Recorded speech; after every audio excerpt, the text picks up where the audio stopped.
नहमदुहु व नुसल्ली अला रसूलिल करीम अम्मा बाद। क़ाल अल्लाहु तबारक व तआला फ़ी किताबिल मुबीन मा काना मुहम्मदुन अबा अहदिन मिन रिजालिकुम वलाकिन रसूलुल्लाहि व खातमन नबिय्यीन। सूरा अहज़ाब आयत नंबर 40।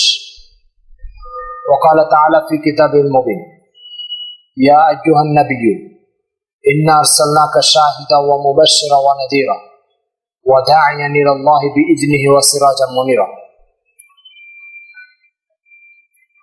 अखरज इमाम तिर्मिज़ी बिसनदिहिल मुत्तसिल अन नबी सल्लल्लाहु अलैहि वसल्लम अन्नहु क़ाल इन्न रिसालत व नबुव्वत क़द इंक़तअत फला रसूल बअदी वला नबिय्य औ कमा क़ाल अलैहि सल्लतु वस्सलाम। মহান আল্লাহ তাআলার অসংখ্য মেহেরবানি যে আল্লাহ তাআলা ইসলামের অতি গুরুত্বপূর্ণ একটা বিষয় খতমে নবুয়ত তথা নবুয়তের পরিসমাপ্তি এই বিষয়ের উপর আমাদেরকে কিছু আলোচনা করার তৌফিক দান করেছেন। আমাদের এই আলোচনার উদ্দেশ্য আদৌ এটা না যে কারোর বিশ্বাস ও ধর্ম বিশ্বাসকে আঘাত করা, বরং আমাদের আলোচনার উদ্দেশ্য হচ্ছে যে ইসলামের খতমে নবুয়তের বিষয়টাকে পরিষ্কার করা আর এই বিশ্বাসকে আঘাত করার চেষ্টা করেছে যারা তাদের সম্পর্কে মুসলিম উম্মাহকে সজাগ ও সতর্ক করা। আলোচনার প্রথমে আসলে বোঝা দরকার খতমে নবুয়ত বিষয়টা আসলে কি। খতমে নবুয়তের বিষয়টা হচ্ছে যে ইসলামের যাবতীয় সবকিছুর সংরক্ষণ, ইসলামের যাবতীয় বিশ্বাস ও আকাইদের সবকিছুর হেফাজত এই খতমে নবুয়তের বিশ্বাসের উপরে নির্ভরশীল। বিষয়টা বোঝার জন্য একটা উদাহরণ আমরা বুঝতে পারি যে একটা লোক বাজার থেকে সামান ক্রয় করে নিয়ে আসলো। বাজার থেকে যে সামান সে ক্রয় করে নিয়ে আসলো এই সামানগুলো সে একটা প্যাকেটের ভিতরে ঢুকালো 2000 টাকার সামান। এই 2000 টাকার সামান প্যাকেটের ভিতরে ঢুকানোর পরে সে বাড়িতে আস্তে আস্তে তার সামান সব থাকবে কি থাকবে না তা নির্ভর করে তার প্যাকেটের নিচে সেলাই আছে কিনা তার উপরে। যদি তার যে থলের ভিতরে সে বাজার রাখতেছে সে থলের নিচে যদি সেলাই ঠিক মতো থাকে তাহলে তার প্রত্যেকটা বাজার বাড়িতে পৌঁছবে, আর যদি সেলাই ঠিক মতো না থাকে তাহলে সবটাই রাস্তায় পড়ে যায়। এই যে নিচে সেলাই করে সব বাজারে হেফাজত করা, এই সেলাই করা এটাকে বলে খতমুল হাকিবা তথা থলের ধারাবাহিক যে খোলা জায়গাটা ওটাকে বন্ধ করে দেওয়া। ইসলামে আল্লাহ তাআলা আদম আলাইহিস সালাম থেকে নবীদের যে ধারাবাহিকতা চালু করেছেন মুহাম্মদুর রাসূলুল্লাহ সাল্লাল্লাহু আলাইহি ওয়াসাল্লাম পর্যন্ত এসে সে ধারাবাহিকতাকে সমাপ্ত করে দিয়েছেন। মুহাম্মদ সাল্লাল্লাহু আলাইহি ওয়াসাল্লামের পরে যদি কোনো ব্যক্তি নবুয়তের দাবি করে, সাহাবায়ে কেরাম থেকে নিয়ে 1400 বছরের ইসলামের ইতিহাস হচ্ছে সমস্ত উম্মতে মুসলিমা সে কাফের হওয়ার ব্যাপারে একমত এবং এর ব্যাপারে কোনো মতভেদ নেই। যদি কোনো ব্যক্তি মুহাম্মদ সাল্লাল্লাহু আলাইহি ওয়াসাল্লাম পরে নতুন করে নবুয়তের দাবি করতে চায় তাহলে তার দুটো উদ্দেশ্যের যে কোনো একটা উদ্দেশ্য আছে। আর সে ইসলামের মধ্যে নতুন কিছু ঢুকাতে চায় অথবা ইসলাম থেকে কিছু বের করতে চায়। মির্জা গোলাম আহমদ কাদিয়ানী 1839 সালে ভারতের পাঞ্জাব প্রদেশে গুরদাসপুর জেলাতে জন্মগ্রহণ করে সে তার জীবনের একটা প্রান্ত সীমা এসে 1901 সালে মিথ্যা নবুয়তের দাবি করেছে। মির্জা গোলাম মোহাম্মদ কাদিয়ানীর জীবনের সংক্ষিপ্ত একটু বায়োডাটা জেনে রাখা দরকার। এই জীবনপঞ্জিটা জানলে আমাদের সামনের কথাগুলো বুঝতে সুবিধা হবে।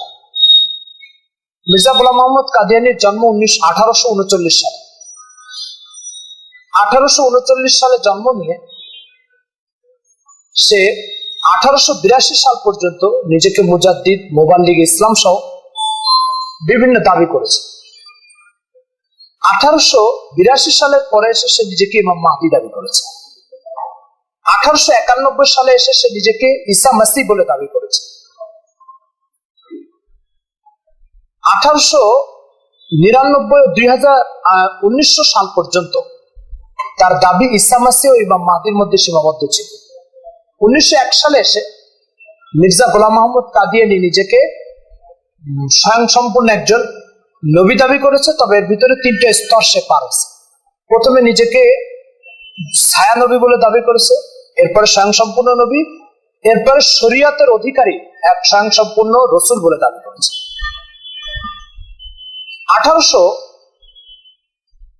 1908 সালের 26শে মে মির্জা গোলাম মোহাম্মদ কাদিয়ানী পাকিস্তানের লাহোরে মারা যায়। তারপরে তার লাশ ট্রেনে করে এনে ভারতের পাঞ্জাব প্রদেশের গুরদাসপুর জেলাতে তাকে দাফন করা হয়। এই হচ্ছে তার জীবনের সংক্ষিপ্ত বায়োডাটা। আমাদের সামনের আলোচনাগুলো বুঝতে হলে এই বায়োডাটাটা মাথায় রাখতে হবে।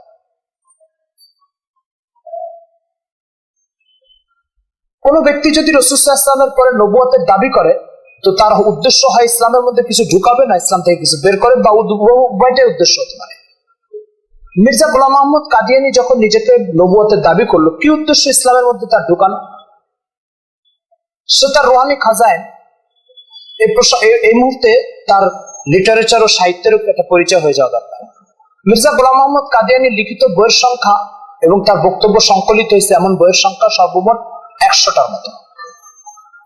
এর ভিতরে 83টা বই সংকলিত হয়েছে 23 খণ্ড একটা ধারাবাহিক সিরিয়ালে, যেটাকে বলে সিরিজে, যেটাকে তারা নাম দিয়েছে রুহানি খাজাইন।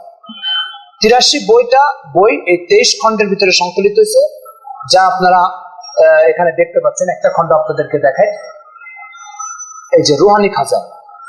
এই রুহানি খাজাইনের এটা হচ্ছে 13 নম্বর খণ্ড। এই 13 নম্বর খণ্ডটা এইভাবে আরো 10টা খণ্ড আছে, মোট 23 খণ্ডে তার রুহানি খাজাইন সংকলিত হয়েছে। আমরা তার যে বক্তব্য উদ্ধৃতি করব, প্রত্যেকটা বক্তব্যের ইনশাআল্লাহ তথ্য ভিত্তিক প্রমাণ আপনাদের সামনে দেখাবো। কোনো বক্তব্য আমাদের পক্ষ থেকে বানানো না বা চালিয়ে দেওয়া নয়। কি ঢুকানোর জন্য মির্জা গোলাম মোহাম্মদ কাদিয়ানী ইসলামের মধ্যে এই নবুয়তের দাবি করতে চেয়েছে? মির্জা গোলাম মোহাম্মদ কাদিয়ানী এসে দুটো কাজ করেছে। একটা কাজ হচ্ছে যে ইসলামে কুতিবা আলাইকুমুল কিতাল তথা আল্লাহ তাআলা জিহাদকে ফরজ করেছে। এই জিহাদকে কোরআন মজিদে যেটা ফরজ করা হয়েছে, সেই জিহাদকে মির্জা গোলাম মোহাম্মদ কাদিয়ানী ইসলাম থেকে মনসুখ তথা রহিত হয়ে গেছে বলে সাব্যস্ত করেছে। ইসলামে একটা ফরজ জিনিসকে উঠানো হয়েছে, উঠে বের করে দেওয়ার চেষ্টা করা হয়েছে। সে যে মুবাল্লিগ ইসলাম বা মুজাদ্দিদ দাবি করেছিল, এই মুবাল্লিগ ইসলাম বা মুজাদ্দিদ দাবি করে ইসলামের ভিতর থেকে কোনো কিছু বের করে এভাবে ফেলিয়ে দেওয়ার সুযোগ নেই। কারণ একজন যখন বলবে ভাই ইসলামে কুতিবা আলাইকুমুল কিতাল, আল্লাহ যুদ্ধকে জিহাদকে ফরজ করেছে, আর এটাকে একজন ইসলাম থেকে বের করে ফেলে দিবে, তো মানুষ বলবে যে ভাই রাসূল সাল্লাল্লাহু আলাইহি ওয়াসাল্লাম এই জিনিস আল্লাহর পক্ষ থেকে নিয়ে এসে কোরআনে সেট করেছে, আর তুমি এটাকে কিভাবে ফেলে দিবা? এটা তোমার ফেলে দেওয়ার কি সুযোগ আছে?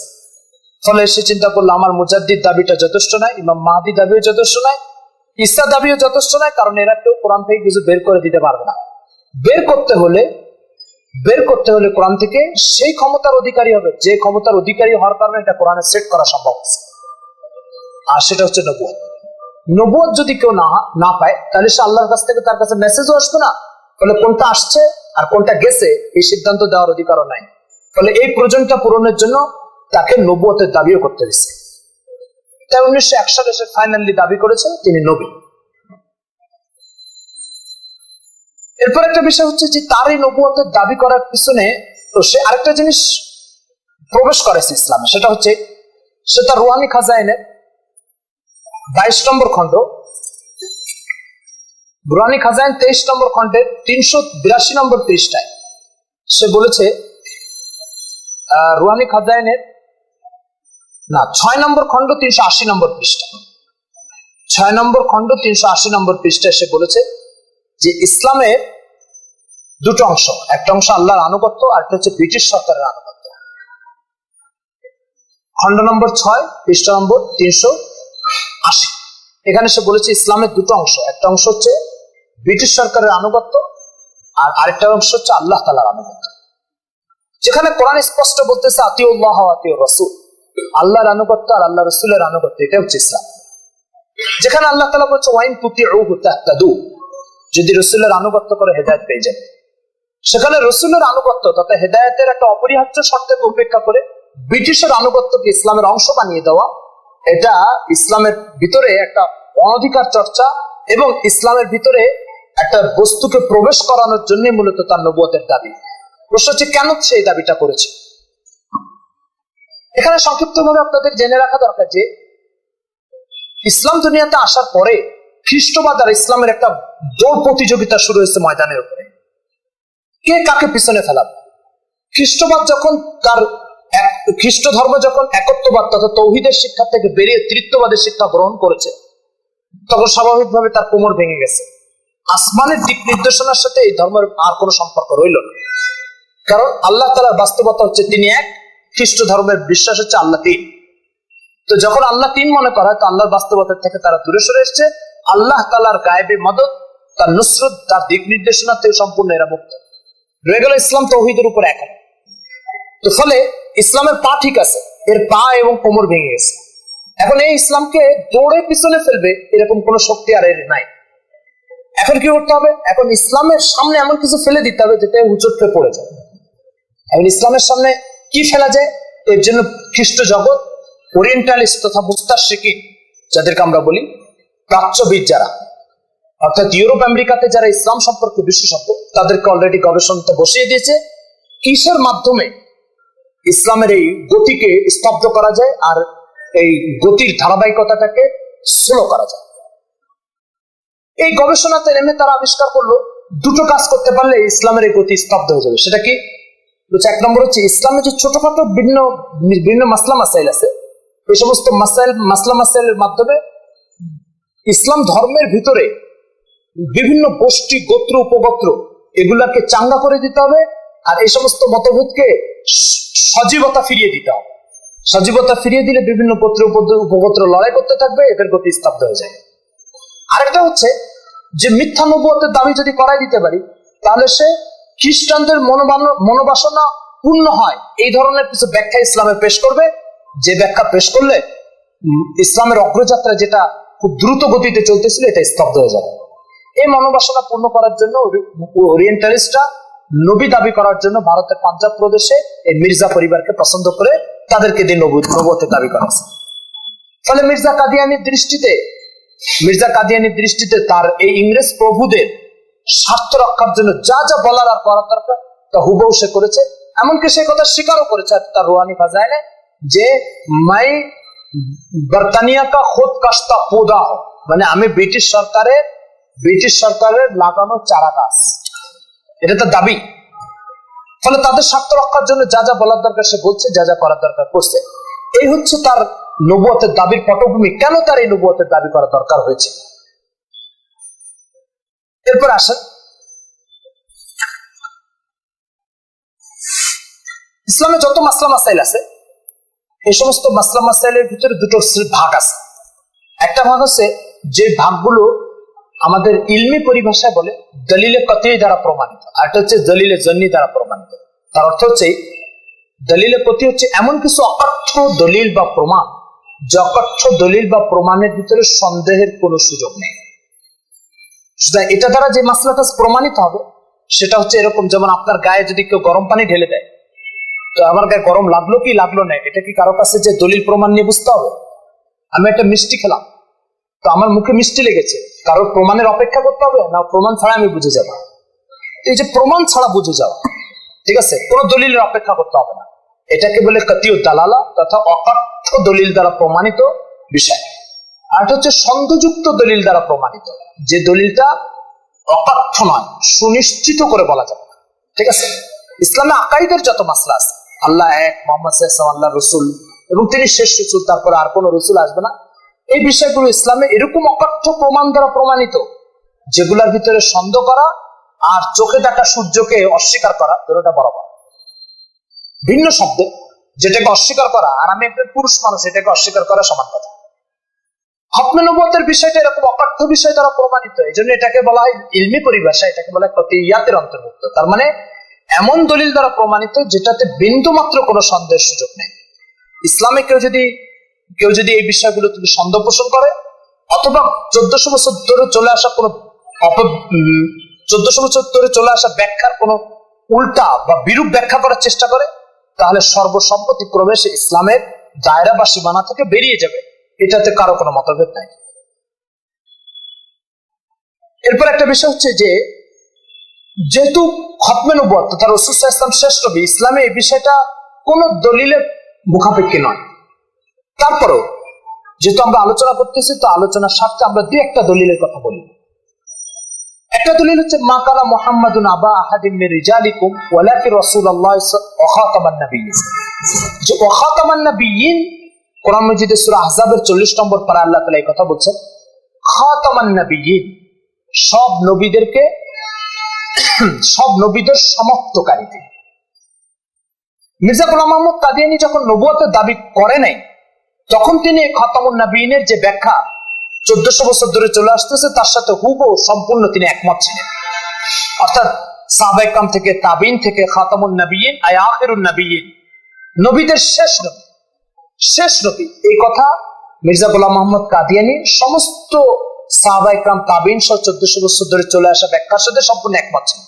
যে 1901 সালে তিনি নবুয়তের দাবি করলেন, তারপর থেকে তিনি এই খাতামুন নবীনের অকট্য বিষয়টার ভিতরে এমন কিছু বিকৃত ব্যাখ্যা দাঁড় করানোর চেষ্টা করলেন, যে বিকৃত ব্যাখ্যাগুলো তার আগের ব্যাখ্যার পরিপন্থী শুধু নয়, 1400 বছর ধরে চলে আসা ইসলামের স্বতঃসিদ্ধ ব্যাখ্যার পরিপন্থী। খাতামুন নবীনের কি ব্যাখ্যা দাঁড় করালেন তিনি, আর 1400 বছর ধরে কি ব্যাখ্যা চলে আসতেছে, এটা একটু বোঝার দরকার। খাতামুন নবীন মির্জা গোলাম মোহাম্মদ কাদিয়ানীর বক্তব্য অনুযায়ী, খাতামা ইয়াখতুমু, খাতমুন এই শব্দের অর্থ হচ্ছে মোহর লাগানো। আমরা যে সিল লাগাই, মোহর লাগাই, এই সিল লাগানো। তিনি বলছেন খাতামুন নবীনের অর্থ হচ্ছে যে রাসূল সাল্লাল্লাহু আলাইহি ওয়াসাল্লাম তিনি নবীদের মোহর লাগান। এর কি অর্থ? এর অর্থ হচ্ছে যদি কেউ খুব ভালো আনুগত্য করতে পারে তার, তো তিনি তাকে একটা মোহর লাগিয়ে বলে দেন তুমিও নবী। খুব বেশি আনুগত্য করতে পেরেছে, তার চিন্তা চেতনা মিশনকে বাস্তবায়ন করতে পেরেছে, তো তাকে একটা মোহর লাগিয়ে, সিল লাগিয়ে বলে দেন তুমিও নবী। তো এভাবে তিনি অসংখ্য নবীকে মোহর লাগিয়ে দেন। মির্জা কাদিয়ানীর বক্তব্য অনুযায়ী মুহাম্মদ সাল্লাল্লাহু আলাইহি ওয়াসাল্লাম হচ্ছে নবীদের সার্টিফিকেট দাতা। নবীদেরকে তিনি সার্টিফিকেট দেন, এবং সে দাবি করতে যাচ্ছে যে এই সার্টিফিকেট দিয়ে মুহাম্মদ সাল্লাল্লাহু আলাইহি ওয়াসাল্লামের মর্যাদা আরো বৃদ্ধি পেল। অর্থাৎ মুহাম্মদ সাল্লাল্লাহু আলাইহি ওয়াসাল্লাম আরো মর্যাদাবান হলেন। তিনি শুধু নবী নন, তিনি নবীদের সার্টিফিকেট দেন। এই প্রসঙ্গে আপনাদের জেনে রাখা দরকার, কাদিয়ানীদের কাছে নবুয়ত তিন ধরনের। একটা হচ্ছে শরীয়তওয়ালা নবী, একটা হচ্ছে শরীয়ত ছাড়া নবী। শরীয়ত ছাড়া নবী যেটা, এটা আবার দুই ভাগ আছে তাদের কাছে। একটা হচ্ছে আল্লাহ কর্তৃক প্রদত্ত, আর একটা হচ্ছে নিজে মেহনত করে অর্জন করার বিষয়। অর্থাৎ নবুয়ত জিনিসটা আল্লাহ নির্বাচনের বিষয় না, এটা মেহনত করে অর্জন করা যায়। যেমন মেহনত করে ওলি হওয়া যায়, মেহনত করে আল্লাহ প্রিয় বান্দা হওয়া যায়, তো মেহনত করে নবীও হওয়া যায়। একটা হচ্ছে শরীয়তওয়ালা নবী, আর এরপরে হচ্ছে শরীয়ত ছাড়া নবী। শরীয়ত ছাড়া নবী আবার দুই প্রকার, একটা হচ্ছে খোদা কর্তৃক নির্বাচিত, আর একটা হচ্ছে নিজে মেহনত করে অর্জন করা যায়। তো নিজে মেহনত করে অর্জন করা যায় এটা একটা, আর খোদা কর্তৃক নির্বাচিত একটা। কয়টা হলো? তিনটা। তো নবুয়ত তিন প্রকার মির্জা গোলাম মোহাম্মদ কাদিয়ানীর বক্তব্য অনুযায়ী। কাদিয়ানীরা আজকাল যেটা প্রচার করে সেটা হচ্ছে মির্জা গোলাম মোহাম্মদ কাদিয়ানী তিনি 3 নম্বর নবী। তার অর্থ হচ্ছে শরীয়ত ছাড়া নবী এবং মেহনত করে অর্জন করেছেন তিনি এই নবুয়ত। এটা হচ্ছে তাদের বক্তব্য প্রচার করে, কিন্তু এটা একটা প্রতারণা। মির্জা গোলাম মোহাম্মদ কাদিয়ানী নিজে একাধিক জায়গায় বা শরীয়তওয়ালা নবী দাবি করেছে, একাধিক জায়গায় শরীয়ত ছাড়া নবীও দাবি করেছে। প্রশ্ন হচ্ছে যে আপনার নেতা দাবি করলেন আমি পুলিশের আইজি, পুলিশ প্রধান, আপনি তার সিপাই বানাচ্ছেন, এটা কেমন কথা? তার মর্যাদা ক্ষুণ্ণ করলেন আপনি, তাই না? তো মর্যাদা যখন ক্ষুণ্ণ করলেন, তাহলে মির্জা কাদিয়ানী নিজে বলেছে যে ব্যক্তি আমার দাবির উপরে বিশ্বাস করে সে জাহান্নামী। তাহলে আজকের দুনিয়ার কাদিয়ানী যারা আছে তারা তো মির্জার ফতোয়া অনুযায়ী জাহান্নামী। এখন সে বলেছে আমাকে যারা বিশ্বাস করে তারা জাহান্নামী। কথাটাকে বুঝাতে পারছি? যাই হোক, আলোচনার অনেক শাখা প্রশাখা আছে, ঠিক আছে। আমি মৌলিক কথাগুলো আপনাদের সামনে পেশ করতে যাচ্ছি। প্রথম কথা হচ্ছে মির্জা কাদিয়ানী খাতামুন নবীনের যে ব্যাখ্যা করেছে, এই ব্যাখ্যা ইসলামের 1400 বছর ধরে চলে আসা ব্যাখ্যার সম্পূর্ণ বিপরীত। ইসলামের ইতিহাসে কেউ খাতামুন নবীনের ব্যাখ্যা করে নাই। প্রমাণস্বরূপ আমরা কিছু লুগাত ডিকশনারি আপনাদের সামনে পেশ করতেছি, যেসব ডিকশনারিতে খাতামুন নবীনের ব্যাখ্যা করা হয়েছে। এই ব্যাখ্যাটা একটাও মির্জা গোলাম মোহাম্মদ কাদিয়ানির পরের লেখা নাই। তার অর্থ হচ্ছে আমরা যদি মির্জা গোলাম মোহাম্মদ কাদিয়ানির টাইমের পরে যে ডিকশনারি গুলো আসছে সেগুলো খুলে দেখাই, তো সাথে সাথে কোনো কাদিয়ানি হয়তো বলতে পারে যে মির্জা কাদিয়ানিকে কটাক্ষ করার জন্য এই ডিকশনারিতে তার বিরুদ্ধে কথা লেখা হয়েছে, বলতে পারে। তখন আমাদের এই দলিলটা দুর্বল হয়ে পড়বে। সেজন্য আমরা মির্জা কাদিয়ানির জন্মের আগে যেসব ডিকশনারিতে খাতামুন নবীনের ব্যাখ্যা করা হয়েছে আমরা সেগুলো আপনাদের সামনে পেশ করতেছি, যাতে কোনো কাদিয়ানির এই কথা বলার সুযোগ না থাকে। যেমন তার একটা দৃষ্টান্ত লিসানুল আরব ইবনে মনজুরের, সারা দুনিয়াতে প্রায় আমার জানা মতে সবচেয়ে দীর্ঘতম লুগাত গুলোর একটা, প্রায় 30 খন্ড ছাপা হয়েছে, এটা লিসানুল আরব আপনারা দেখতে পাচ্ছেন। ইবনে মনজুরের লিসানুল আরব, 7ম শতাব্দীতে তার জন্ম, 8ম শতাব্দীর শুরুতে তার ইন্তেকাল। সেখানে খাতামুন নবীনের ব্যাখ্যা করতেছে, দেখেন খাতিমুহুম খাতামুহুম, আপনি জের খাতিম জের দিয়ে পড়েন আর খাতাম তার উপরে জবর দিয়ে পড়েন, উভয়ের অর্থ কি? উনি বলতেছেন আখিরুহুম, এর অর্থ হচ্ছে শেষ। খাতামুহুম খাতিমুহুম এর অর্থ হচ্ছে আখিরুহুম, কোন বস্তুর ধারাবাহিকতার ভিতরে শেষ যেটা তাকে খাতিম বলা হয়, তাকে খাতাম বলা হয়। ইবনে মনজুরের এই ব্যাখ্যাটা আপনাদেরকে আমি দেখাই দিচ্ছি। এখানে আপনারা দেখতে পাচ্ছেন, এই যে ইবনে মনজুর মির্জা গোলাম মোহাম্মদ কাদিয়ানি দুনিয়াতে আসার শত শত বছর আগে লেখা লুগাত, এটা ডিকশনারি, এবং সারা দুনিয়াতে কাদিয়ানিদের কাছেও এটা অত্যন্ত নির্ভরযোগ্য একটা ডিকশনারি। সুতরাং এই ডিকশনারিতেও এখানে আপনারা দেখতে পাচ্ছেন খাতামুহুম খাতামুহুম আখিরুহুম একদম স্পষ্ট ভাবে এখানে লেখা আছে। আচ্ছা, আশ্চর্যের বিষয় হচ্ছে উনি এই আলোচনা করতে করতে এসে এই খতম শব্দের ব্যাখ্যা করতে করতে এসে কোরআন শরীফের সূরা আহজাবের এই আয়াতের দৃষ্টান্তটা পেশ করলেন। বলছে খাতামুন নবিয়্যিন, এটা হচ্ছে আখিরুন নবিয়্যিন, সব নবীদের শেষ তিনি খতম। তো উনি ব্যাখ্যা করতে করতে এসে ওই জায়গাটা পেশ করলেন যে জায়গাটা তাম মুসলমানদের কাছে আর কাদিয়ানীদের কাছে ঝগড়াপূর্ণ বিষয়। সেখানে মুসলমানদের ব্যাখ্যাটাকে সমর্থন করে ওই আয়াতটাকে তিনি উল্লেখ করেছেন যে দেখো এই আয়াতের অর্থ হচ্ছে খাতামুন নবিয়্যিন মানে শেষ। এটা হচ্ছে আরো অসংখ্য লুগাত আছে, কিন্তু আমরা সময়ের সীমাবদ্ধতার কারণে এক একটা করে পেশ করব, খুব বেশি পেশ করার সময় নাই আমাদের এখানে। এরপর আপনারা দেখতে পাচ্ছেন যে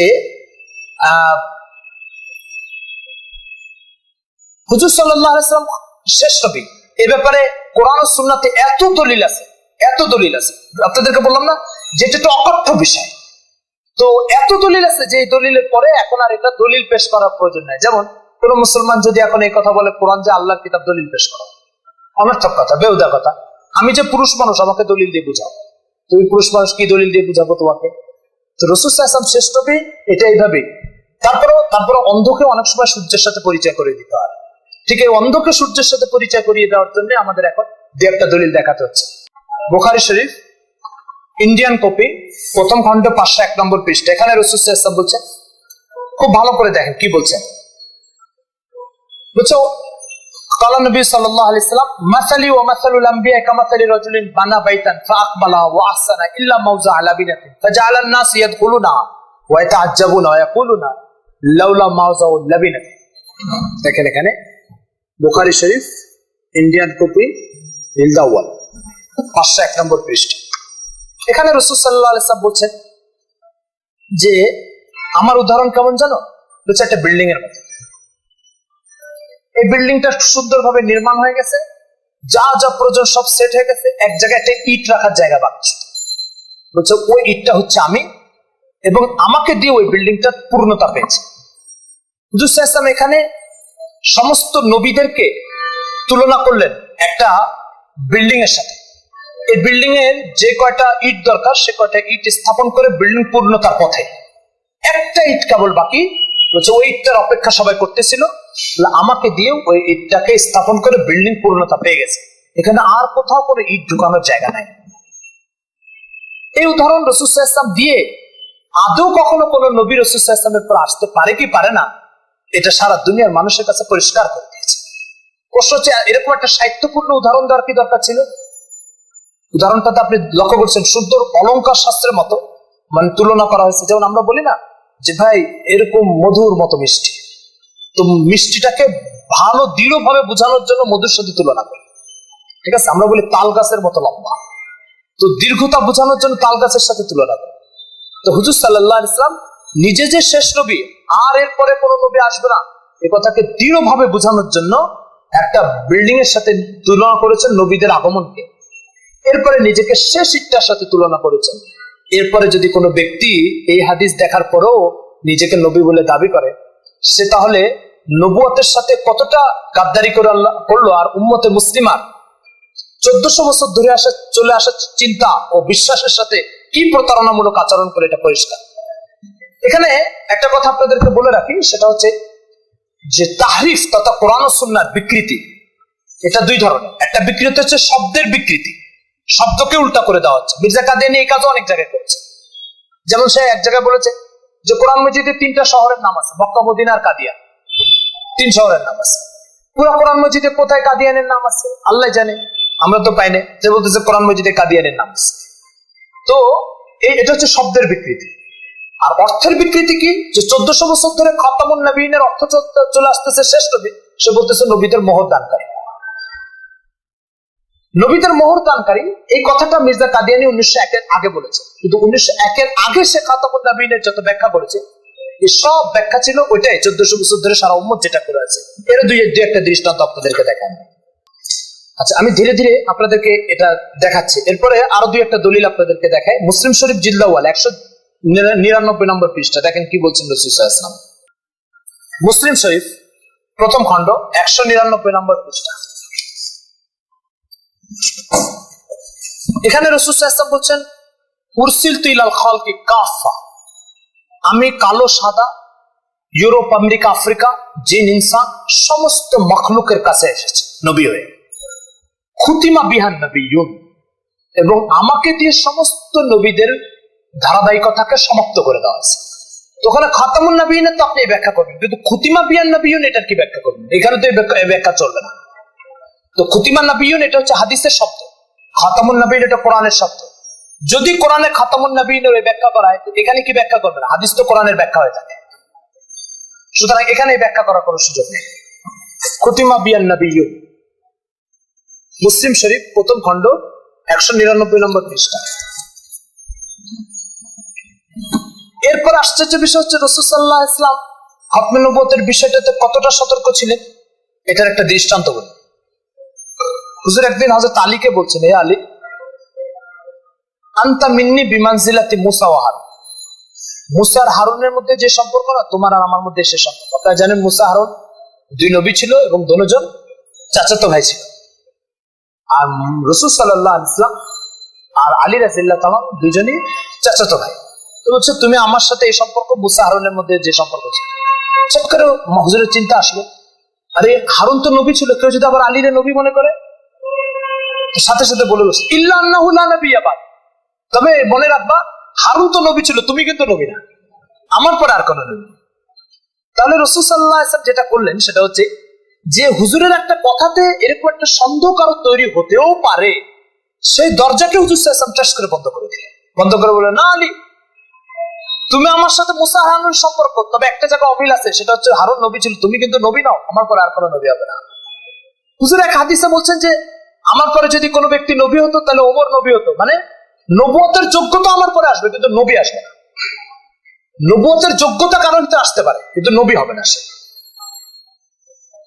এরপর একটা বিষয় হচ্ছে যে রাসূল সাল্লাল্লাহু আলাইহি ওয়াসাল্লাম এই বিষয়ে এতটাই স্পর্শকাতর ছিলেন, খতমে নবুয়তের বিষয়টা এতটাই স্পর্শকাতর যে রাসূল সাল্লাল্লাহু আলাইহি ওয়াসাল্লাম এই কথাও বলে গেছেন, কিয়ামত কায়েম হবে না যতক্ষণ পর্যন্ত আমার পরে কিছু মির্জা গোলাম আহমদ কাদিয়ানীর মতো দাজ্জাল জন্ম না নিবে। হুজুর বলেছেন সুনান আবু দাউদ 595 নম্বর পৃষ্ঠা, দ্বিতীয় খণ্ড, দেখেন কি বলছে রাসূল সাল্লাল্লাহু আলাইহি ওয়াসাল্লাম। এটা দেখতে পাচ্ছেন সুনান আবু দাউদ। হুজুর সাল্লাল্লাহু আলাইহি ওয়াসাল্লাম বলছেন, লা তাকুমুস সাআ, কিয়ামত আসবে না, হাত্তা ইয়াখরুজা সালাসুনা কাযাবান দাজ্জালা, 30 জন মিথ্যুক দাজ্জাল যদি প্রকাশ না পায় ততক্ষণ পর্যন্ত কিয়ামত কায়েম হবে না। কুল্লুহুম ইয়াকযিবু আলাল্লাহি ওয়া আলা রাসূলিহি, এই 30 জনের প্রত্যেকে আল্লাহ তার রাসূলের ব্যাপারে মিথ্যা প্রতারণার আশ্রয় নেবে। সুনান আবু দাউদ, হাদিস সহিহ হাদিস, সুনানে আবু দাউদ পৃষ্ঠা নম্বর 595, দ্বিতীয় খণ্ড।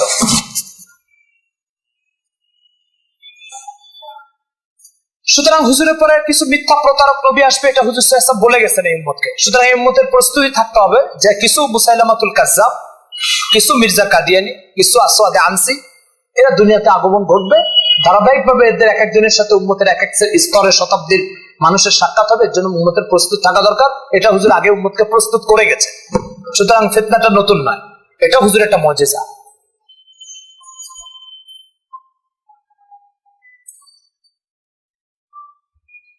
কাদিয়ানীরা যখন বিভিন্ন এলাকায় দাওয়াতের কাছে যায়, তো সেখানে সাধারণ মূর্খ মুসলমান যাদের কাছে ইলিম নেই, কোরআন ও সুন্নাহর জ্ঞান নেই, তারা জানে না কোরআন কি, হাদিস কি, সুন্নাহ কি, এদের কাছে যে বড় বড় দুটো ফিতনা এরা পেশ করে। একটা ফিতনা তো হানাফি, শাফি, মালিকি, এরা যদি বিভিন্ন মাসলায় মতভেদ করে মুসলমান থাকতে পারে, তাহলে আমরা মতভেদ করলে মুসলমান থাকবো না কেন? তো বিষয়টা হচ্ছে যে আপনারা জানেন কোরআন মজিদের যত আয়াতে আল্লাহ তাআলা ইখতিলাফ করতে নিষেধ করেছে, এই সমস্ত বিষয় সব ফুরুই মাসলা, শাখাগত মাসলা ইখতিলাফ করতে নিষেধ করেছে। বিষয়টা আদে না, উসুলি মাসলা ইখতিলাফ করতে নিষেধ করেছে। বিষয়টা বোঝার জন্য একটা হাদিস বলি আপনাদেরকে। মুসনাদে আহমদে হযরত ইরবাজ ইবনে সারিয়া রাদিয়াল্লাহু তাআলা হাদিস আছে। উনি বলছেন হুজুর সাল্লাল্লাহু আলাইহি ওয়াসাল্লাম বলেছেন, মান ইয়াইশ মিনকুম বাদি সারা ইখতিলাফান কাসীরা, তোমাদের মধ্যে যারা আমার পরে জীবিত থাকবে তারা অনেক ইখতিলাফ দেখতে পাবে। সাহাবায়ে কেরাম বললেন, ইয়া রাসূলুল্লাহ ফামা তা'মুরুনি, তখন আমাদের কি করণীয়? হুজুর বললেন যে তখন তোমরা আলাইকুম বিসুন্নতি ওয়া সুন্নাতুল খুলাফায়ে রাশিদিন আল মাহদিয়িন, আমার সুন্নাত আর খুলাফায়ে রাশিদিনদের সুন্নাত ইখতিয়ার করে চলো। ইখতিলাফ থেকে বাঁচার জন্য হুজুর সাল্লাল্লাহু আলাইহি ওয়াসাল্লাম দুটো রাস্তা বলে দিলেন। কি রাস্তা? হুজুরের সুন্নাত আর খুলাফায়ে রাশিদিনের সুন্নাত। আপনারা জানেন খুলাফায়ে রাশিদিন আবু বকর, ওমর অসংখ্য মাসলা ইখতিলাফ করেছে। হুজুরের ইন্তেকালের পরে কোরআন জমা করা যাবে কি যাবে না, এ ব্যাপারে আবু বকর রাদিয়াল্লাহু তাআলা আনহুর মত ছিল কোরআন জমা করা যাবে না, ওমর রাদিয়াল্লাহু তাআলা বলছে কোরআন জমা করতে হবে। হুজুরের পরে যাকাত অস্বীকারীদের বিরুদ্ধে লড়াই করতে হবে কি হবে না, আবু বকর রাদিয়াল্লাহু তাআলা বলছে যে উটের রশিও দিবে না আমি তার বিরুদ্ধেও লড়াই করব। আর ওমর রাদিয়াল্লাহু তাআলা বলছেন না এখন লড়াই করব না। ইখতিলাফ হয়েছে না হয়নি? হয়েছে। হুজুর ইখতিলাফ থেকে বাঁচার জন্য আবু বকর ওমরের সুন্নাত অনুসরণ করতে বললেন খুলাফায়ে রাশিদিনদের। তো খুলাফায়ে রাশিদিনদের মধ্যে ইখতিলাফ হলো না। তো বোঝা গেল হুজুর যে ইখতিলাফের কথা বলেছেন সেটা আবু বকর ওমরের এই ইখতিলাফের কথা বলেন। হুজুর যে ইখতিলাফ থেকে বাঁচার জন্য আবু বকর ওমরের সুন্নাতকে অনুসরণ করতে বলেছেন সেটা হচ্ছে আকাইদের মাসলা ইখতিলাফ করা, অর্থাৎ তাওহীদ, রিসালাত, আখিরাত, খতমে নবুয়ত, এই সমস্ত মাসলা ইখতিলাফ না করার ক্ষেত্রে আবু বকর আর ওমরের সুন্নাতকে অনুসরণ করতে বলছেন। ফুরুই মাসলাতে আবু বকর ওমরের মতো অসংখ্য মাসলা ইখতিলাফ ছিল। কথাটা কি আপনাদেরকে বোঝাতে পারছি? সুতরাং কোরআন ও সুন্নাহর ভিতরে যত জায়গা ওয়ালা তাখতালিফু ওয়ালা তাতাফাররাকু যে বলা হয়েছে, ইখতিলাফ করো না, মতভেদ করো না, এই সব কিছুর সম্পর্ক কোন মাসলার সাথে? উসুলে দ্বীন তথা দ্বীনের মৌলিক বিষয়ের সাথে সম্পর্ক, ফুরুই দ্বীনের সাথে এটা সম্পর্ক নয়। সুতরাং কাদিয়ানীরা যে বিভিন্ন এলাকায় যে কথা বলে যে ভাই হানাফি শাফি ইখতিলাফ করলে যদি মুসলমান থাকে, তা আমাদের মতভেদ করলে মুসলমান হবো না কেন? আমরা ইসলাম থেকে বেরিয়ে কাফের হয়ে যাবো কেন? নিশ্চয়ই প্রশ্নের জবাব পেয়েছে। হানাফি শাফির ইখতিলাফ কি নিয়ে? উসুলি মাসলা নিয়ে, মৌলিক বিশ্বাস নিয়ে ইসলামের। ফুরুয়াতের ইখতিলাফ এটা তো আবু বকর ওমরের মধ্যে হয়েছে। তো ওরা যেমন ইসলামের মধ্যে আছে, আইমা আর বা চার ইমামে ইসলামের মধ্যেই থাকবে।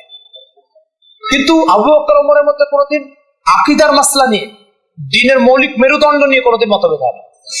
ফলে মিথ্যা নবুয়তের দাবিদার মুসাইলামাতুল কাজ্জাবকে হত্যা করতে হবে, আবু বকর ওমরের মধ্যে কোনো ইখতিলাফ হয়নি, এই বিষয়ে কোনো মতভেদ হয়নি। আবু বকর চেয়েছে তাকে হত্যা করা হবে, ওমরও চেয়েছে তাকে হত্যা করা হবে। এবং ইসলামের দ্বিতীয় ইজমা বলা হয় এটাকে। প্রথম ইজমা হচ্ছে আবু বকরের খেলাফত, আর দ্বিতীয় ইজমা হচ্ছে যে মুসাইলামাতুল কাজ্জাবকে হত্যা করতে হবে। সুতরাং চার মাযহাবের লোক ইখতিলাফ করে কেন ইসলামের মধ্যে থাকবে? আর কাদিয়ানীরা খতমে নবুয়তের ভিতরে ভিন্ন মত পোষণ করে কেন ইসলাম থেকে বেরিয়ে যাবে? আশা করি এই প্রশ্নের উত্তর হয়েছে, আপনারা বুঝেছেন। এখন এই গ্রামের যে সাধারণ মূর্খ লোকটা, তার কি আর এই ইলমি যোগ্যতা আছে যে সে এটা বুঝবে যে কেন আবু বকর ওমর ইসলামের মধ্যে থেকে গেল আর কেন আবু বকর আর কাদিয়ানীর ইসলাম থেকে বেরিয়ে গেল? এটা তো তার বোঝার ক্ষমতা নেই। এই জন্য তাদেরকে এইভাবে প্রতারিত করা। আরেকটা কথা তারা বলে গ্রাম অঞ্চলে যে আপনি ইস্তেখারা করেন, ইস্তেখারা করে বুঝবেন যে মির্জা গোলাম মোহাম্মদ কাদিয়ানী নবী কি নবী না। ইস্তেখারা করলে আপনার দিল যদি সাক্ষী দেয় তাহলে আপনি কাদিয়ানী ধর্মমত গ্রহণ করবেন। প্রশ্ন হচ্ছে যে আমার উপরে আজকে কিছুক্ষণ পরে মাগরিবের নামাজ ফরজ হবে, এটাকে আমি ইস্তেখারা করে দেখতে হবে না? এশার নামাজ আমার উপরে ফরজ কিনা, চলে একটু ইস্তেখারা করে দেখি। হ্যাঁ, মাগরিবের নামাজ এশার নামাজ ফরজ কিনা এটা তো কোরআন ও সুন্নাহর অকাট্য দলিল দ্বারা প্রমাণিত। এটা আবার ইস্তেখারা করার কি আছে? ইস্তেখারা তো এই সমস্ত বিষয় করতে হয় যে সমস্ত বিষয় মুবাহ এবং এ ব্যাপারে সুস্পষ্ট কোনো দিক নির্দেশনা কোরআন ও সুন্নাহতে নাই। একটা লোক মিথ্যুক প্রতারক হবে, ভণ্ড নবী, সে রাসূল সাল্লাল্লাহু আলাইহি ওয়াসাল্লামের পরে নবুয়তের দাবি মানে হচ্ছে দাজ্জাল আর কাজ্জাব আর প্রতারক। এটা তো কোরআন ও সুন্নাহর অকাট্য দলিল দ্বারা প্রমাণিত। এখানে ইস্তেখারা করার কি আছে? তো এটা হলো যে চলেন ইস্তেখারা করে দেখি যে সাপ যদি কামড়ায় তাহলে কি এটা উপকারী হবে না ক্ষতিকারক হবে, এটা একটু ইস্তেখারা করে দেখি চলেন। এই বিষয়টা যেরকম এই বিষয়টা এরকম। মির্জা গোলাম মোহাম্মদ কাদিয়ানী তার অনুসারীরা খতমে নবুয়তকে সাবিত করার জন্য বিভিন্ন সময় বিভিন্ন দলিল হাজির করে থাকে। তার ভিতরে ওই অমুক ইমাম তার কিতাবের ভিতরে বলেছেন, তার এক কবিতার মধ্যে, ঠিক আছে, যে নবুয়ত জারি হতে পারে। অমুক ইমাম তার এক কিতাবের অমুক লাইনের ভিতরে বলেছেন যে নবুয়ত জারি হতে পারে। প্রশ্ন হচ্ছে যে কোরআন ও সুন্নাহ থাকতে কোন ইমাম না সব ইমামও যদি বলে তবে এটা অকট্য বিষয় এরকম যে এতগুলো লোকও যদি বলে তবুও খতমে নবুয়তের বিষয়টা নড়াচড়া করার মতো বিষয় না। দ্বিতীয় কথা হচ্ছে যে আকাইদের মাসলা, ইসলামে যেটা মৌলিক মেরুদণ্ড, ইসলামে তাওহীদ, রিসালাত, আখিরাত, এগুলো কখনো তো দলিলে কাতি তথা অকট্য প্রমাণ ছাড়া প্রমাণিত হয় না। সেখানে একজন মহিউদ্দিন ইবনুল আরবি, তারপরে জালালউদ্দিন সুয়ুতি, এদের বক্তব্য দ্বারা নবুয়ত জারি হবে, এটা কি করে একজন মুসলমান বিশ্বাস করতে পারে? বিষয়টা আপনাদের কাছে মনে পরিষ্কার হয়। বিষয়টা হচ্ছে যে আকাইদের মাসলা প্রমাণ হওয়ার জন্য কোরআন ও সুন্নাহর অকট্য প্রমাণ দরকার। কোরআন ও সুন্নাহর সংঘাতিক দলিল যেগুলো, এগুলো দরকার। যেখানে কোরআন ও সুন্নাহর সংঘাতিক দলিল দরকার, সেখানে একজন মুসলমানের একজন লোকের কবিতা দিয়ে কিভাবে আকাইদের মাসলা প্রমাণিত হবে?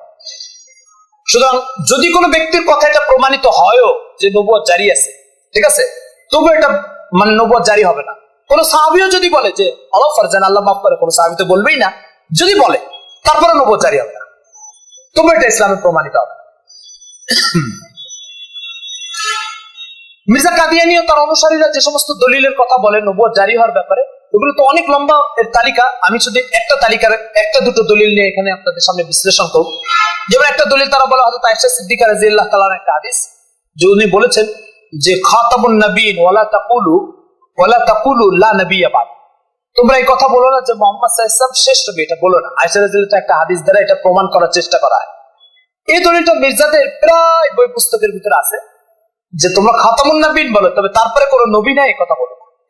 কিন্তু তালাশ করে দেখা গেছে এই কথার কোনো সূত্র নেই, কোনো সূত্র নেই। এটা আমাদের কথা না, এটা কাদিয়ানীরই কথা। আপনাদেরকে তার প্রমাণ দেখাচ্ছেন বয়ানুল কোরআন। বয়ানুল কোরআন হচ্ছে, আপনাদেরকে আমি বলি, মির্জা গোলাম মোহাম্মদ কাদিয়ানীর প্রথম খলিফা যে হাকিম নুরউদ্দিন, এই হাকিম নুরউদ্দিন ইন্তেকালের পরে তাদের খলিফা কে হবে এটা নিয়ে কাদিয়ানীদের ভিতরে দুটো গ্রুপে ব্যাপক লড়াই ও হাঙ্গামা হয়েছে। এই হাঙ্গামার একটা গ্রুপের নেতৃত্ব দিচ্ছে যারা, তাদের একজন হচ্ছে মোহাম্মদ আলী। এই মোহাম্মদ আলী লিখছে কোরআনের তাফসীর, লিখছে বয়ানুল কোরআন। আপনারা দেখতে পাচ্ছেন এই কাদিয়ানীদের একটা গ্রুপ আছে লাহোরি গ্রুপ। এই লাহোরি গ্রুপের একজন বড় নেতাই, এই লাহোরি গ্রুপের যিনি, উনি এখানে এই যে তার বয়ানুল কোরআনের আপনার 1103 নম্বর পৃষ্ঠায় সে লিখতেছে, দেখেন এখানে সে বলতেছে যে আয়েশা রাদিয়াল্লাহু তাআলার যে কথাটা, সেই কথাটা যে ওয়ালা তাকুলু লা নাবিয়্যা বাদাহু, এই কথাটা নির্ভরযোগ্য কোন সূত্রে প্রমাণিত নাই। সুতরাং এই কথার উপরে দলিল ভিত্তি করে, এই কথার উপরে ভিত্তি করে রাসূল সাল্লাল্লাহু আলাইহি ওয়াসাল্লামকে শেষ নবী হিসেবে অস্বীকার করার কোনো সুযোগ নাই, কোনো নির্ভরযোগ্য কিতাবে এই কথা পাওয়া যায় না। এটা আমাদের বক্তব্য না, তাদের বক্তব্য। যে দলিলই তারা নবুয়ত জারি হওয়ার ব্যাপারে ব্যবহার করেছে, প্রত্যেক দলিলের অবস্থায় এরকম শোচনীয়। তো এটা আমাদের কোনো বক্তব্য না।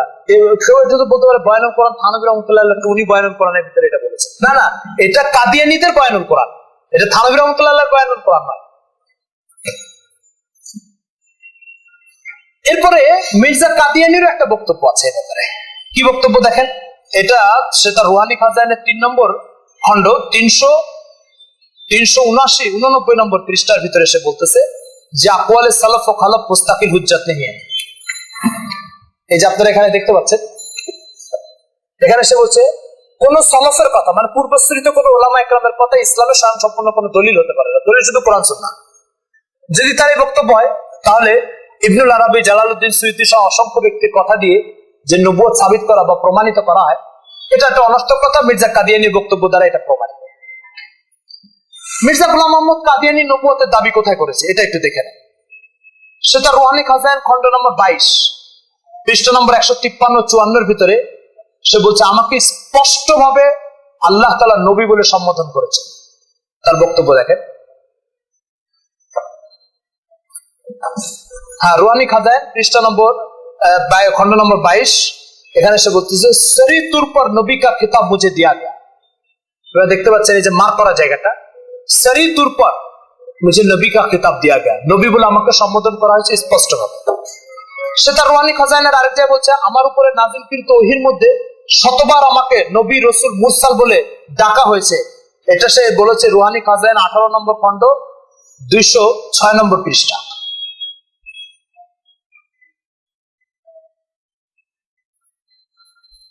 রুহানি খাজাইন 18 নম্বর খন্ড 206 নম্বর पृष्ठ এখানে সে বলতেছে যে हक ये है कि खुदा ताला की वो पाक वही जो मेरे पर नाजिल हुई है और इसमें ऐसे अल्फाज रसूल और मुरसल और नबी के मौजूद है, न एक दफा बल्कि सदा दफा।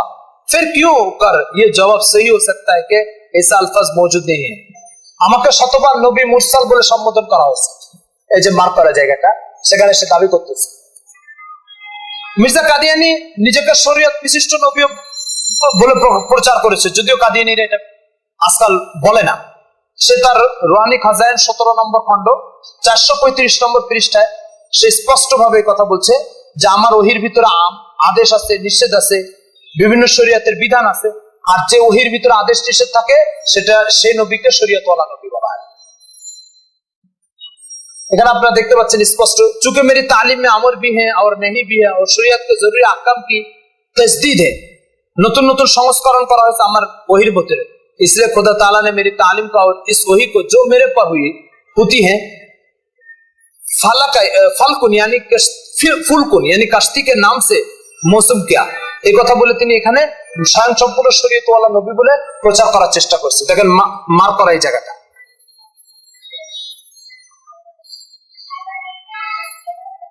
রুহানি খাজাইন খন্ড নম্বর 17।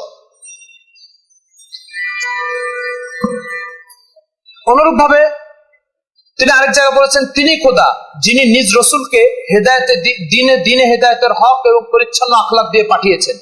এটা হচ্ছে আরবাইন খন্ড নম্বর 3 আর পৃষ্ঠা নম্বর 34।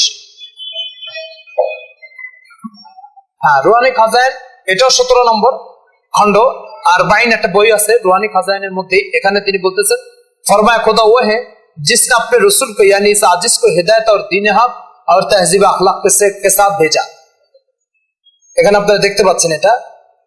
মির্জা গোলাম মোহাম্মদ কাদিয়ানি নিজেকে শেষ নবী হওয়ার দাবি করেছে যে আমি হচ্ছি খাতামুন নবীন।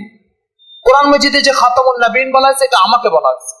এটা দেখেন খন্ড নম্বর 16 178 নম্বর পৃষ্ঠাতে সে নিজেকে খাতামুন নবীন বলে নিজেকে সম্বোধন করেছে।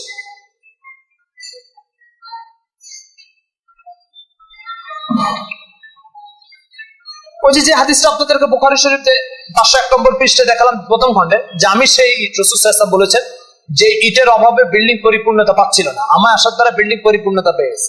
এখানে সে বলতেছে और आखिरी ईट के साथ मैं वही ईट, মানে শেষ ইট যেটার অপেক্ষায় বিল্ডিংটা পরিপূর্ণ হচ্ছে আমি সেই ইট, এটা সে দাবি করতেছে। মানে নিজে মুহাম্মদুর রাসূল সাল্লাল্লাহু আলাইহি ওয়াসাল্লাম হওয়ার দাবি করছে এবং নিজে শ্রেষ্ঠ হওয়ার দাবি করছে। রুহানি খাজাইন খন্ড নম্বর 16। হ্যাঁ, দেখেন কত বড় দাজ্জাল হলে, কত বড় প্রতারক হলো যে নিজেকে মুহাম্মদ সাল্লাল্লাহু আলাইহি ওয়াসাল্লাম বলে দাবি করতে পারে, আর সেই হুজুরের ওই উদাহরণটাকে এখানে টেনে এনে নিজেকে তার সাথে সেট করতে পারে। চিন্তার কত বিকৃতি ঘটলে একজন মানুষ 1400-1300 বছর পরে এসে রাসূল সাল্লাল্লাহু আলাইহি ওয়াসাল্লামের এই উদাহরণগুলোকে নিয়ে এসে হুজুরের সাথে এরকম বেয়াদবি ও গুস্তাখি করতে পারে।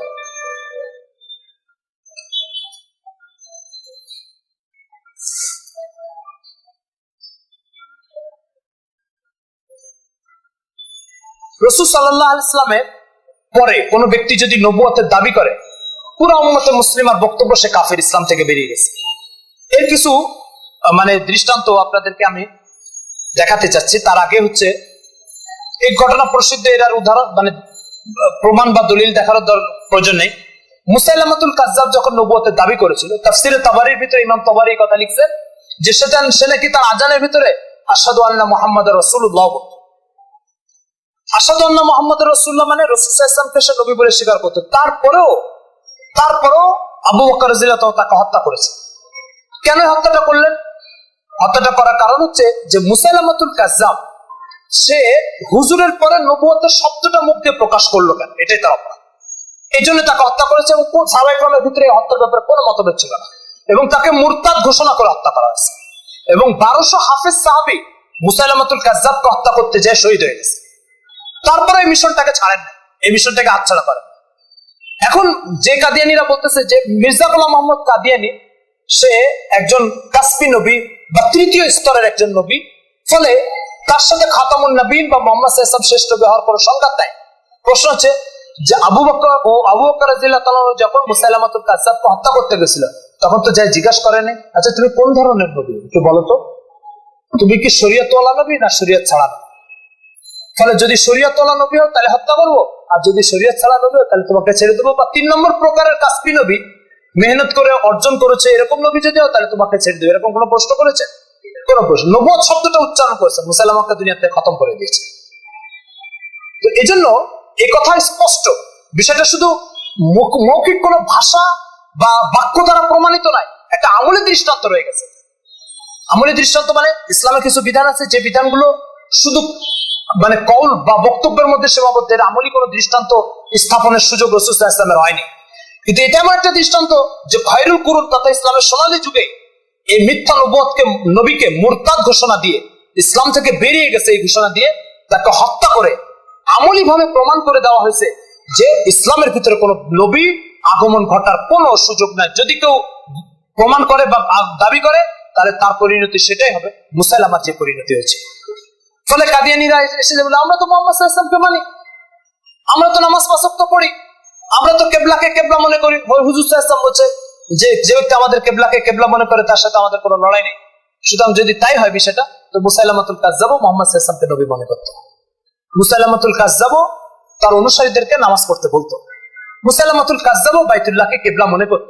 তারপরে তো আবু বকর রাদিয়াল্লাহু তাআলা তার হত্যা থেকে নিজেকে সরায় আনেন নাই।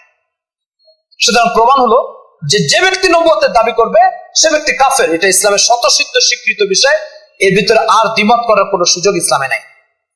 মির্জা গোলাম মোহাম্মদ কাদিয়ানী যে নিজেকে কাসবি নবী বলেছে, এ ব্যাপারে তার দুই একটা বক্তব্য আপনাদেরকে শোনাই। রুহানি খাজাইন খন্ড নম্বর 7 301 নম্বর পৃষ্ঠা, এখানে সে বলতেছে ওয়ালা শাক্কা আন্না তাহদিসা মাওহিবাতুম মুজাররাদুন লা তানালু বিকাসবি আলবাত্তাতা। বলছে আল্লাহর পক্ষ থেকে ওহী আসা বা আল্লাহর সাথে কথোপকথন করা বা নবুয়ত প্রাপ্তি, এগুলো সব মাওহিবি। মাওহিবি মানে আল্লাহর পক্ষ থেকে দান করা হয়, এটা লা তুনালু বিকাসবি আলবাত্তাতা, সুনিশ্চিত ভাবে কেউ মেহনত করে এটা অর্জন করতে পারে না, এটা তার বক্তব্য। দেখেন সেখানে এই কথা বলতেছে, অথচ এরপরে সে আবার বলতেছে যে আমি এটা মেহনত করে অর্জন করেছি। এটা রুহানি খাজাইন খন্ড নম্বর 7 পৃষ্ঠা নম্বর 301।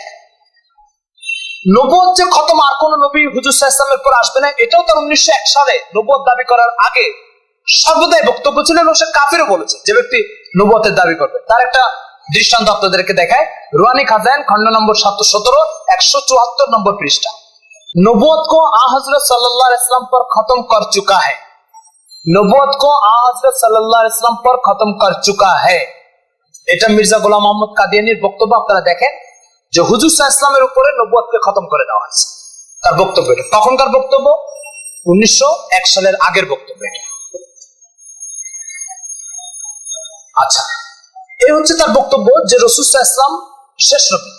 এই বক্তব্য সে দিয়ে চলে গেছে। 1901 সালের পরে যে বক্তব্য দিয়েছে সেটা হচ্ছে হুজুর সাল্লাল্লাহু আলাইহি ওয়াসাল্লাম শেষ নবী নয়, তারপরে আরো নবী আছে। কাদিয়ানীদেরকে যখন এই কথা বলা হয়, জিজ্ঞাসা করা হয়, তো কাদিয়ানীরা বলে যে এগুলো আগে ওনার উপরে নাযিল হয়েছে, পরে মানসুখ হয়ে গেছে। প্রশ্ন হচ্ছে যে যদি 1901 এর পরে এসে কেউ বলে যে নবুয়ত জারি আছে, আর আগে যারা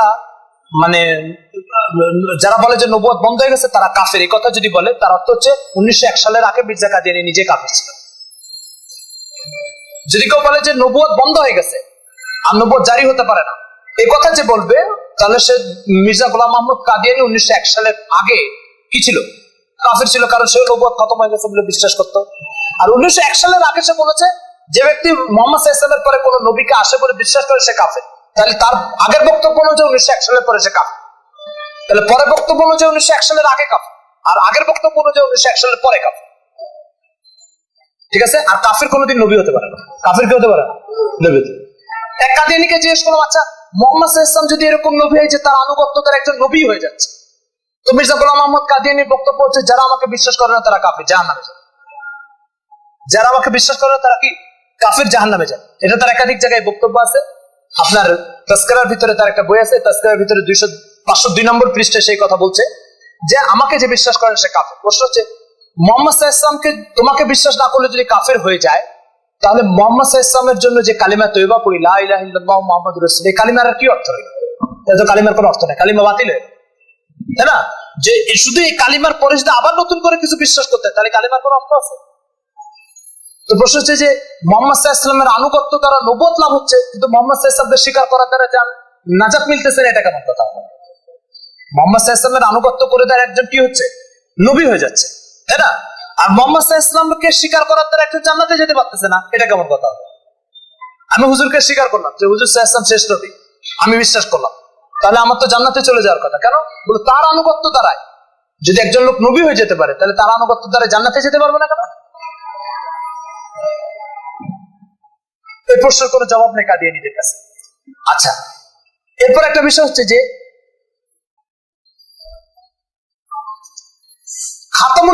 খাতামুন নবীনের যে ব্যাখ্যা মির্জা গোলাম আহমদ কাদিয়ানী করেছে তার কিছু জবাব শুনে।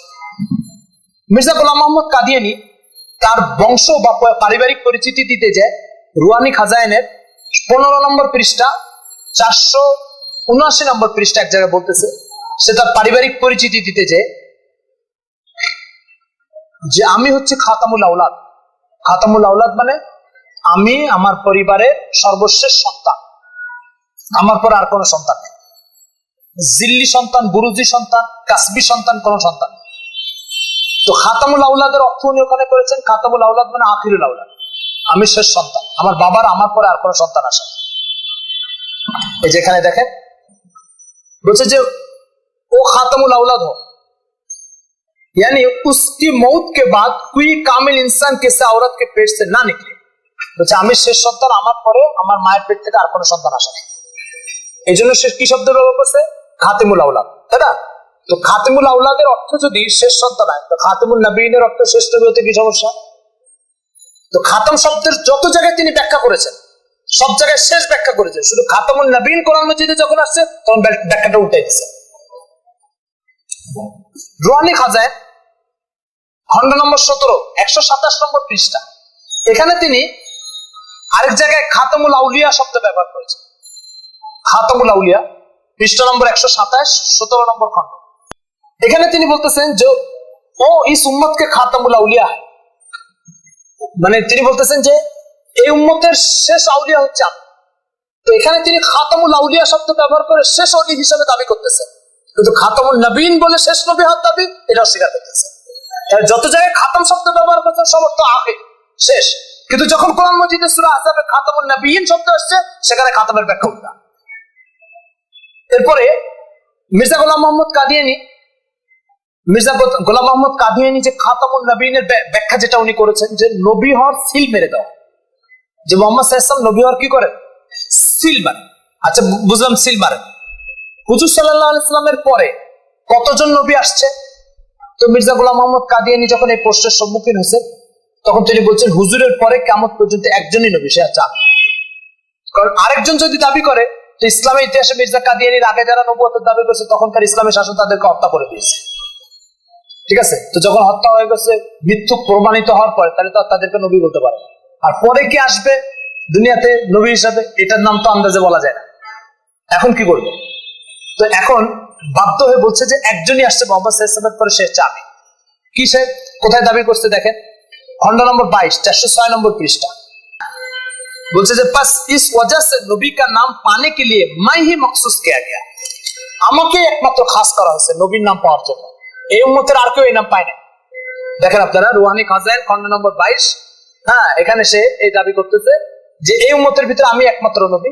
তাহলে রাসূল সাল্লাল্লাহু আলাইহি ওয়াসাল্লামের আনুগত্য দ্বারা যে নবুয়ত পাওয়া যায় এবং হুজুর যে মোহর মেরে দেন কয়জনকে দিয়েছেন? তাহলে তার বক্তব্য অনুযায়ী মাত্র একজনকে। একজনকে যদি দেন তো আপনারা জানেন খাতামুন নবিয়্যিন, এটা জমা না হয়, এটা জমা প্লুরাল, এটা বহুবচন। তো বহুবচনের হিসাবে মির্জা কাদিয়ানির বক্তব্য অনুযায়ী এখানে তো নবীন জমা আসার কথা, এটা ওয়াহিদ আসার কথা। খাতামুন নবী মানে একজন ব্যক্তিকে শুধু মোহর মেরেছেন তিনি। কিন্তু কোরআন কি বলতেছে? মোহর কতজনকে মারছে? অনেকজনকে। তো কোরআনে তো প্লুরাল আসছে যে অনেক ব্যক্তিকে তিনি মোহর মেরে নবী বানায় দেন। কিন্তু মির্জা কাদিয়ানির ব্যাখ্যা অনুযায়ী তো আমার পরে আর আমি ছাড়া আর এই মতের মধ্যে আর কোনো নবী নেই। তাহলে বলছে তাহলে তো খাতামুন নবী হওয়ার দরকার ছিল, খাতামুন নবীন হলো কেন? আপনার বিষয়টা বুঝতে পেরেছেন যে কোরআনের বক্তব্য হচ্ছে খাতামুন নবিয়্যিন, যে আমার হুজুর সাল্লাল্লাহু আলাইহি ওয়াসাল্লাম সব নবীদের শেষ। এখন সব নবীদের শেষ তো অনেক নবীর কথা বলা হয়েছে, মির্জা কাদিয়ানি বলছে আমি ছাড়া আর কোনো নবী আসবে না। তাহলে মোহর মেরে নবুয়তকে ঘোষণা দিলেন হুজুর সাল্লাল্লাহু আলাইহি ওয়াসাল্লাম একজনের, তাহলে তো খাতামুন নবিয়্যিন হওয়ার দরকার ছিল।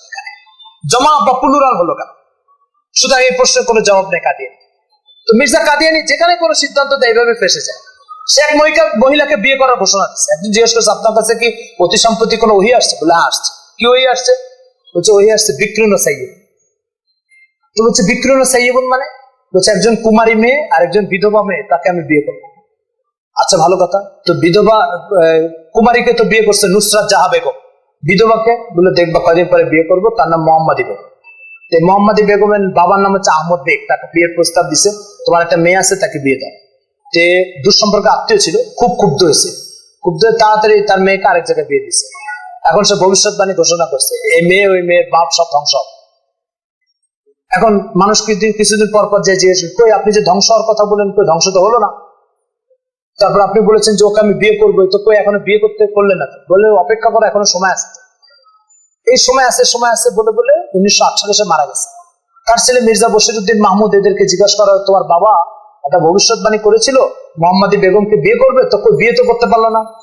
তো বলছে তোমরা এটা বুঝো না, আসো ওই কথাটার ব্যাখ্যা হচ্ছে জান্নাতে বিয়ে করবে। কোথায় বিয়ে করবে? জান্নাতে বিয়ে করবে।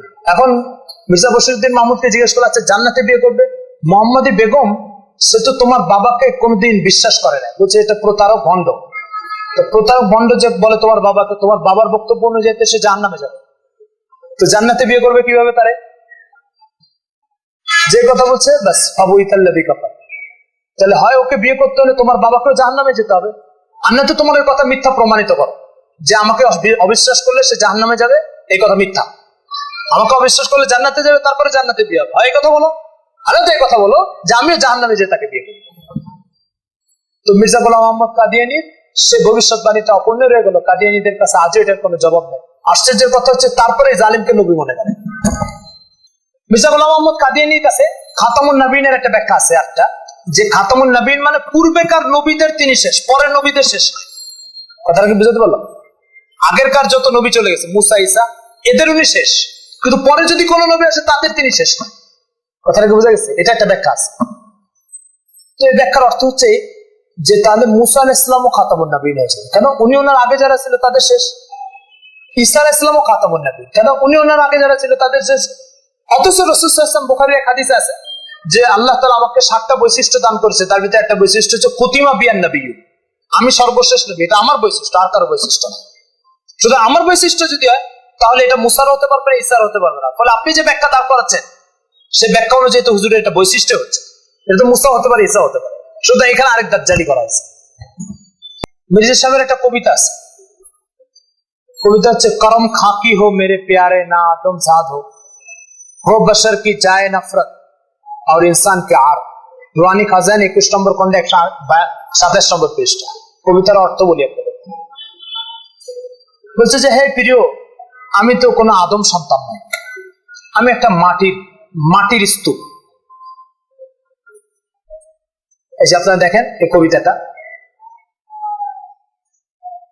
তো এই কবিতার অর্থ হচ্ছে আমি আদম সন্তান, আমি মাটির। তাহলে আমি কি বলছে? হো বশর কি যায় নফরত, বলো মানুষের লজ্জাস্থান, আর ইনসান কা, মানুষের লজ্জা ও ঘৃণার জায়গা। মানে আমি কোন পুরুষাঙ্গ, তো নিজেকে পুরুষাঙ্গের সাথে তুলনা করতেছি, তার নিজের বক্তব্য এটা। তো পুরুষাঙ্গ যে হবে সে কোনো নবী হতে পারে, এটা তো পরিষ্কার কথা। কাদিয়ানিকে জিজ্ঞেস করা হলো যে কথার কি অর্থ, বললো উনি তো নিজের বিনয় প্রকাশ করছে। তো ওনার বিনয়ের অবস্থা শুনবেন, রুহানি খাজাইন 18 নম্বর খন্ড 240 নম্বর পৃষ্ঠায় সে আবার বলতেছে, ইবনে মরিয়ম কে জিকির কো ছোড়ো উসসে বেহতর হে গোলামা, মানে মরিয়মের সন্তান ঈসা তার আলোচনা ছাড়ো, গোলাম আহমদ কাদিয়ানী তার চেয়ে উত্তম। নাউজুবিল্লাহ মিন যালিক। একজন মিথ্যুক প্রতারক নবী কখনো আল্লাহ তাআলা স্বীকৃত নবীর উপরে উঠতে পারে? এই যে দেখেন এখানে লিখতেছে সে, ইবনে মরিয়ম কি জিকির কো ছোড়ো উসসে বেহতর গোলাম আহমদ হে। রুহানি খাজাইন 18 নম্বর খন্ড পৃষ্ঠা নম্বর 240, এখানে সে বক্তব্য দিচ্ছে। এ হচ্ছে তার বিনয়ের অবস্থা। যে আলোচনাগুলি আপনাদের সামনে আমি আজকে পেশ করলাম, এই আলোচনাগুলির সারাংশ হচ্ছে 3টা কথা।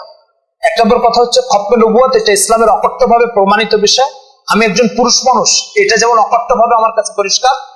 রাসূল সাল্লাল্লাহু আলাইহি ওয়াসাল্লাম শেষ নবী, এটা ইসলামের 1400 বছর ধরে এইভাবেই প্রমাণিত।